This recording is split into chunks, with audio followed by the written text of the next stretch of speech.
So it's quite funny how within, I don't know, 12 hours, you can be on top of the world 1 minute, and then the next thing you know, you're looking just as miserable as the spladle that was put on Brock Hardy in this third session of the NCAA Wrestling Championships.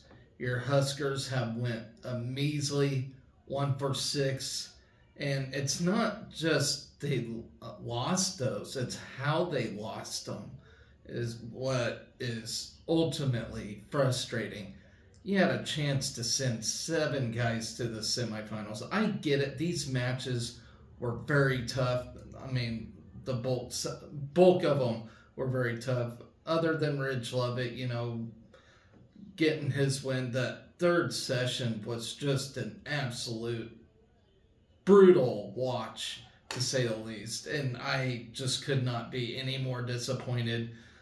Let's break it down. This thing was just ultimately embarrassing.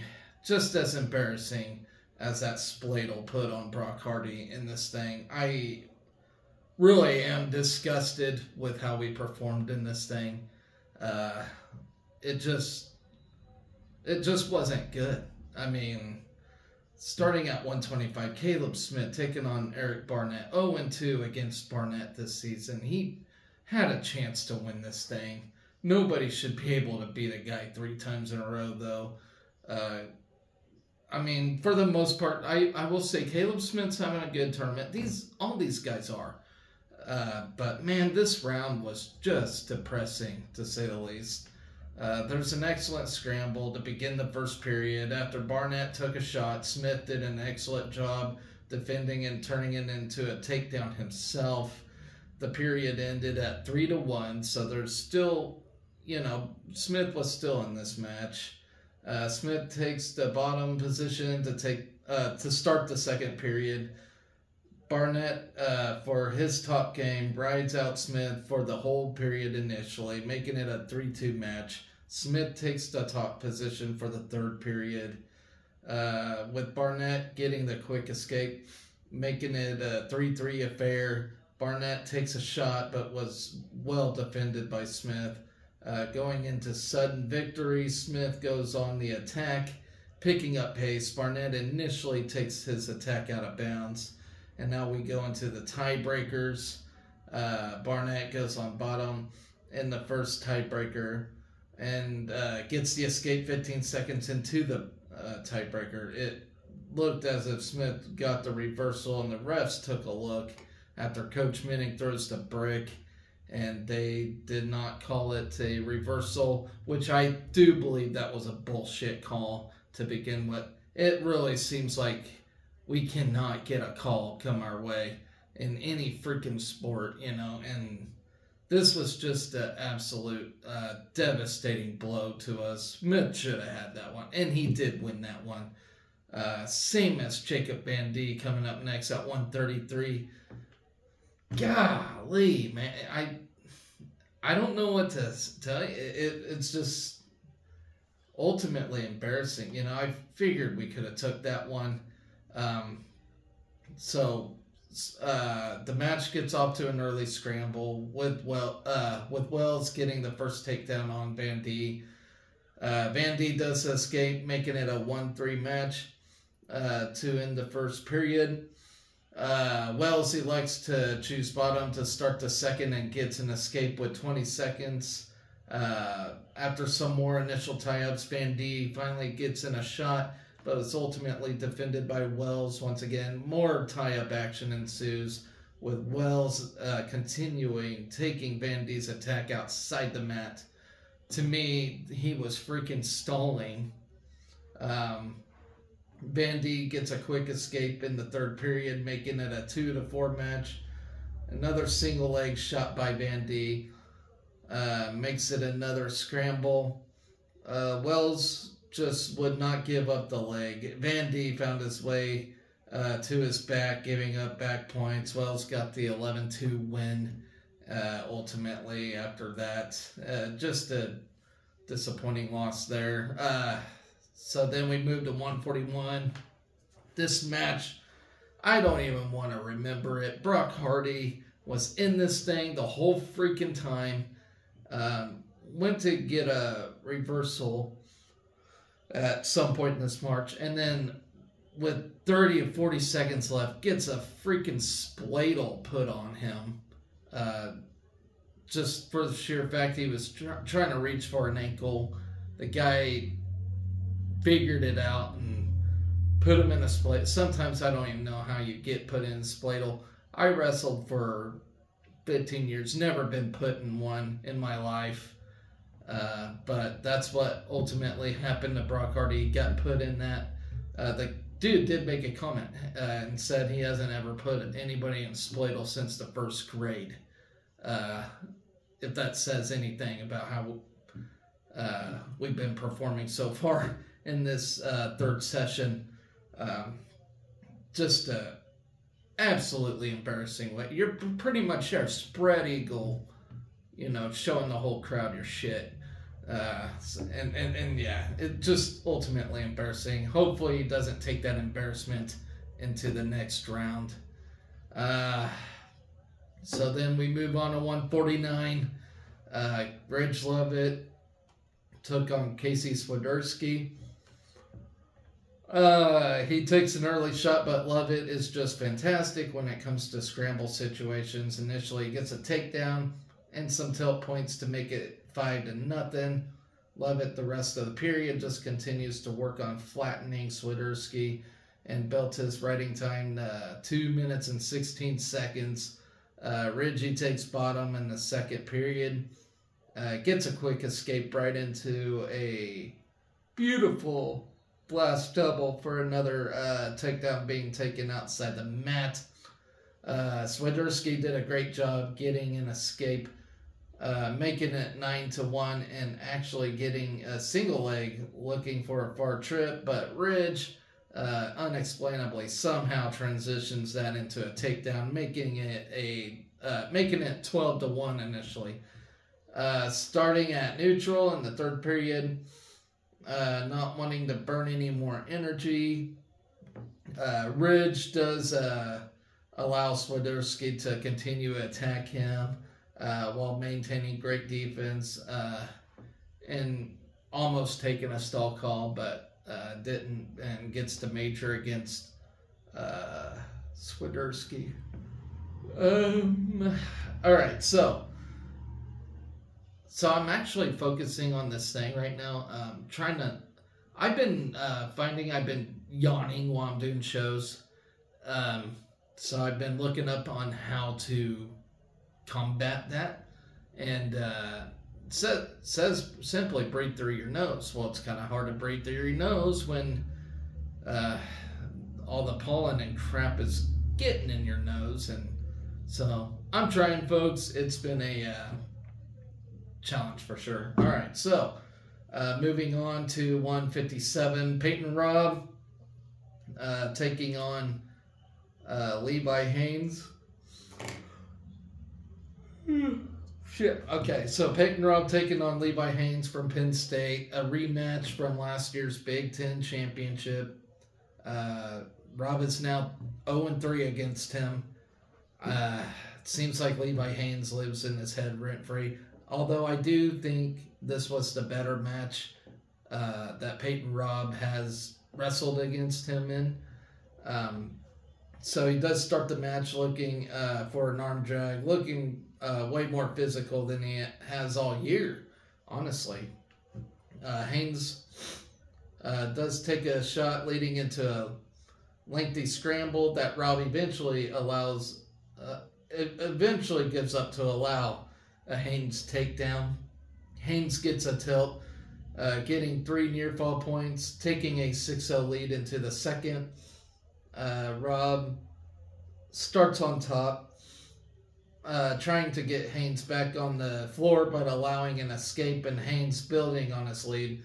Robb attempts on a shot, but Haines' sprawl proved too much. Robb now takes bottom in the third period, but just got out physical by Haines' mean top game. And I do mean it was a mean top game for Haines. Just there in the end, he just out-physicaled him pretty much. And Rob just, starting in the second period, did not look himself at all. So just another terrible performance. Then we move on to Antrell Taylor taking on Keegan O'Toole. And I'll be honest with you guys, I didn't think Antrell Taylor stood a chance in this one. Keegan O'Toole from Missouri is definitely a bad mofo. He's going to win the whole thing. I do believe. But let's talk about it. This is a loss. Shit. Okay, this is a loss that I can handle for the most part. I just knew it was going to be a long shot on this one. Very first meeting of the two, by the way. O'Toole he's been in wrestling for a very long time. I mean, collegiate wrestling for a very long time. Man, I want to say he is a fifth year. I think he's got that COVID year. It just seems like he's been in it forever. But like I said, very first meeting between these two. Of course, Taylor's a youngin. O'Toole with the he started off quickly getting a treetop takedown, immediately transitioning into a couple of tilts, building up the quick, huge lead right out of the gate. O'Toole does have a locked hands call put on him, however, so Antrell Taylor got 3 points out of that. After the reset, Taylor gets right out from bottom, and Taylor, by surprise, gets a takedown himself.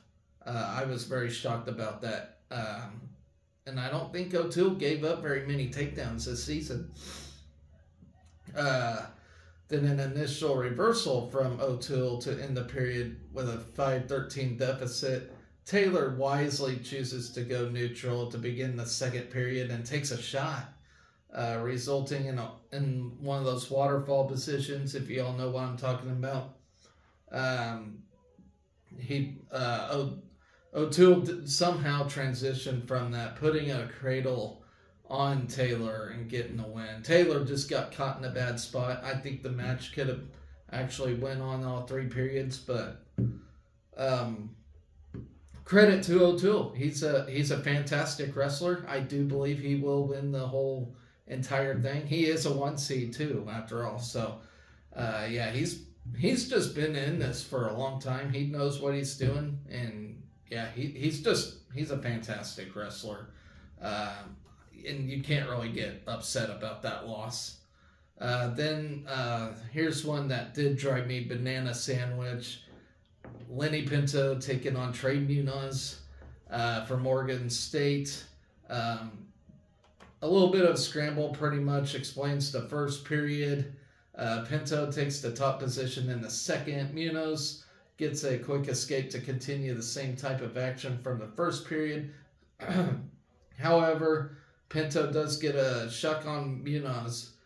Is it Munoz or Munoz? I always want to say Munoz. And nearly gets a takedown until the action was taken outside. Nothing else as Munoz leads 1-0. Pinto gets a quick reversal to start the third period as the scramble goes back outside the mat. Then the guys reset. Munoz gets the quick escape, making it a 2-2 match. Then he also takes a shot, but countered with an attempted wizard from Pinto. Both men reset back to neutral.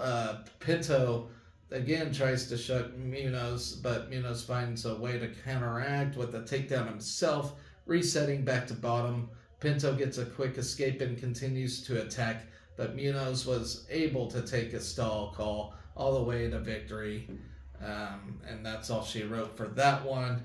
And then another one that just drove me nuts, but it is what it is, because I will say Silas Allred is, whenever he wrestles a big match,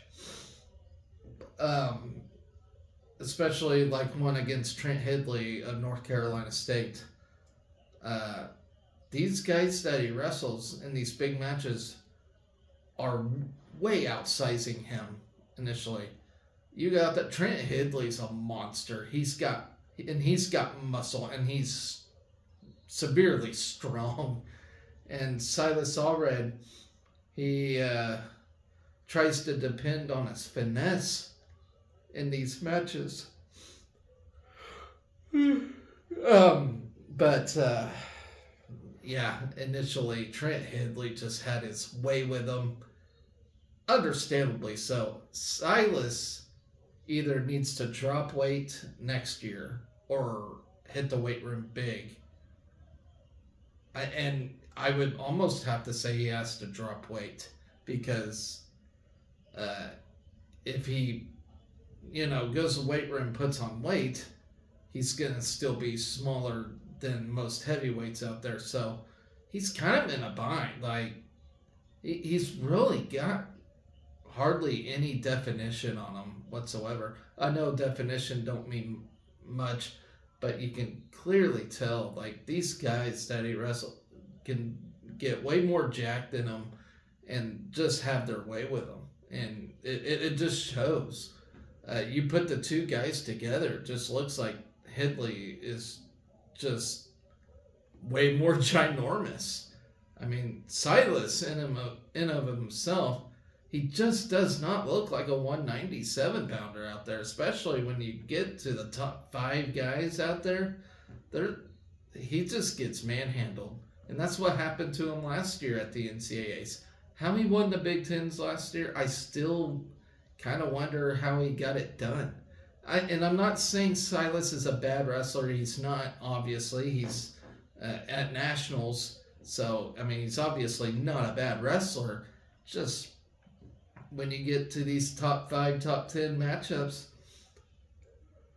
he gets outsized. So, it's, what can you do? Trent Hidley wrote him out the rest of the third period, and that's all she wrote.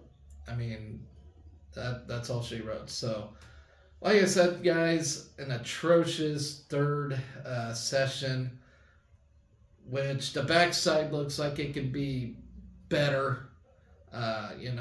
Session 4, blood round, they call it. This is the last group of guys getting sent home until we have medal matches tomorrow. So you survived this round, and you initially All-American. Just kind of depends where you're placed at, but you win this round, no matter what, you All-American. So that's a good thing. We should be able, right now, we have a chance to send 7 to be an All-American, which is a great big number. And initially with that, looks like we can have a bunch of them do no worse than 5th. I mean, obviously you got to win matches and get to that point, but, if we can get 7 in the top 5 at least, that would be a pretty decent draw. And I would take that any day. Unlike Penn State, they're going to have all 10 guys All-American, which I don't think has ever happened before, ever. There's a total of 80 All-Americans, and if you can get 10 of them, that's an eighth of the field, and if Nebraska can get 7 of them, that's damn nearly an eighth of the field as well. So, you can't really hang your head on that, but looks like we'll have just one guy in the winners round, and the rest looking for a placement. So yeah, it was a frustrating quarterfinal, but we have a chance to send off 7 All-Americans. So I'm mad, but I'm not initially. So with that, guys, I do got one more item to talk about, because day 3 of this event's over, and that's swimming and diving. Congratulations to Gina Jorgensen. She broke a school record today. the 400 individual medley school record. It was a blistering 4:11:51. The sophomore shattered the previous record set in 1999 by Emma Johnson. So congratulations to her. She now holds 6 school records after breaking her own 500 freestyle record yesterday. She finished 33rd in the 400 individual medley this morning, 10 spots ahead of her seeded time. And then Jorgensen and Kelsey Claremont will finish off competition tomorrow, with Jorgensen competing in the 1650 freestyle final at 5 p.m. and Kelsey Claremont competing in the platform diving competition prelim at 9 a.m. tomorrow. So check that out.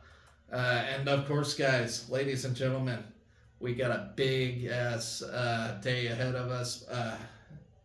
Here in a couple of hours from my time now, we got men's basketball taking on Texas A&M, women's tonight as well as other things too. Don't forget about the little guys. You know, you got baseball taking on New Mexico State, women's tennis taking on Northwestern, men's tennis at Michigan State, softball taking on Illinois, and yeah, so don't forget about them people as well. I will talk about all that tomorrow on my show, as well as talking about Session 4. I will not have a show tonight. It's just too busy at night.